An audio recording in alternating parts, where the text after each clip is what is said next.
ప్రతి ఓటు విలువైనదని కొద్ది ఓట్ల తేడాతో అభ్యర్థుల రాతలు తారుమారయ్యాయన్నారు ఖమ్మం జిల్లా సత్తుపల్లి ఎమ్మెల్యే మట్టా రాగమయ్యి. సత్తుపల్లి నియోజకవర్గం బీఎల్ఏల సమావేశంలో ఆమె ముఖ్య అతిథిగా మాట్లాడారు. గ్రామంలోని ప్రతి ఓటరు సమాచారం బీఎల్ఏకి తెలిసి ఉండాలని ఎమ్మెల్యే చెప్పారు.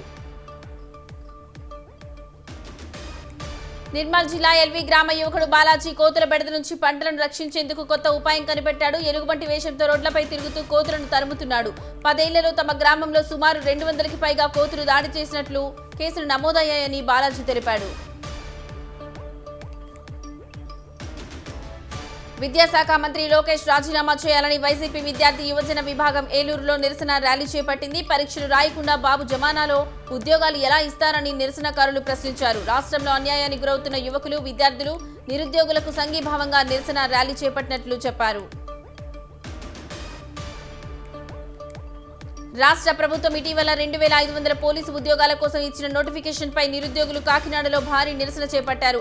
ఎస్ఎఫ్ఐ, డిఎఫ్ఐ సంఘాల ఆధ్వర్యంలో పోలీసు ఉద్యోగ అభ్యర్థులు కలెక్టరేట్ వద్ద కదం తొక్కారు. కనీసం 10,000 పోస్టుల భర్తీకి నోటిఫికేషన్ ఇవ్వాలని వారు డిమాండ్ చేశారు. సూర్యాపేట జిల్లా పోలుమల్ల చెందుపట్లలో మద్దిరాల మండలం లయన్స్ క్లబ్ ఉచిత కంటి వైద్య శిబిరం నిర్వహించింది. సుమారు 160 మందికి కంటి వైద్య పరీక్షలు చేసి అవసరమైన వారికి ఉచితంగా కంటి అద్దాలు అందజేశారు. 20 మందికి ఫ్రీగా కంటి ఆపరేషన్ చేయడానికి సూర్యాపేట లయన్స్ క్లబ్ కు తీసుకెళ్లారు.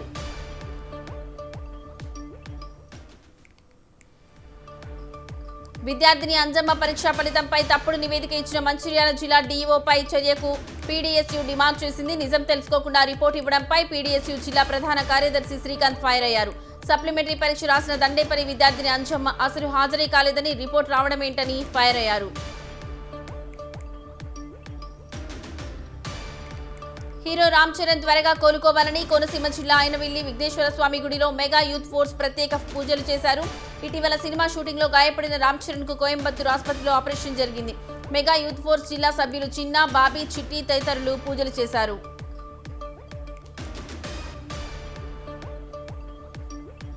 మేదర సామాజిక వర్గం వారికి ప్రభుత్వం చేయూతనివ్వాలని తెలంగాణ మేదర సంఘం అధ్యక్షులు శ్రీనివాస్ కోరారు.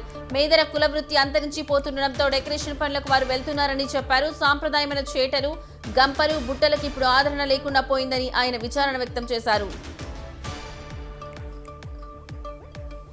ప్రభుత్వంలోని కొందరు ప్రముఖులు భారత ఆహార సంస్థను వ్యాపార సంస్థగా మార్చి దోచేస్తున్నారని టీఆర్పీ అధ్యక్షుడు అంజయ్య ఫైర్ అయ్యారు. ఎఫ్సీఐ సంస్థను దుర్వినియోగం చేస్తున్నారని అంజయ్య ఆరోపించారు. తెలంగాణ రాజ్యాధికార పార్టీ ప్రధాన కార్యదర్శి వట్టే జానయ్య యాదవ్ పై నిందలు వేయడం సరికాదని ఖండించారు. నల్గొండ జిల్లా కొండమల్లేపల్లి జెడ్పీ హైస్కూల్లో దేవరకొండ ఆర్టీఓ, పీడీసీ ఆకస్మికంగా తనిఖీ చేశారు. పాఠశాలలోని వంటగది, స్టోర్ రూమ్ ను వారు పరిశీలించారు. విద్యార్థులతో మాట్లాడి వారి చదువులపై ఆరా తీశారు. స్కూల్లో పరిశుభ్రత గురించి హెడ్ మాస్టర్ కు సూచనలు చేశారు. సత్వర న్యాయం, విజిబుల్ పోలీసింగ్ పై దృష్టి పెట్టాలని సిరిసిల్ల జిల్లా ఎస్పీ మహేష్ బీగితే వేములవాడ పోలీసులకు సూచించారు. వార్షిక తనిఖీలో భాగంగా వేములవాడ పట్టణ పోలీస్ స్టేషన్ తనిఖీ చేశారు. స్టేషన్లో వివిధ విభాగాలు, రికార్డులు, రిజిస్టర్లు, క్రైమ్ రికార్డులు, general diary, army room, stores, lockup రూమ్లను పరిశీలించారు. కోనసీమ జిల్లాలో రీసర్వే పనులు మరింత వేగంగా చేయాలని అధికారులను కలెక్టర్ డాక్టర్ మహేష్ కుమార్ ఆదేశించారు. ప్రభుత్వం నిర్దేశించిన లక్ష్యాలను గడువులోగా పూర్తి చేయాలని చెప్పారు. రీసర్వే, పట్టాదారు పుస్తకాలు, ఈకేవైసీ, మ్యూటేషన్లు తదితర అంశాలపై కలెక్టర్ సమీక్షించారు.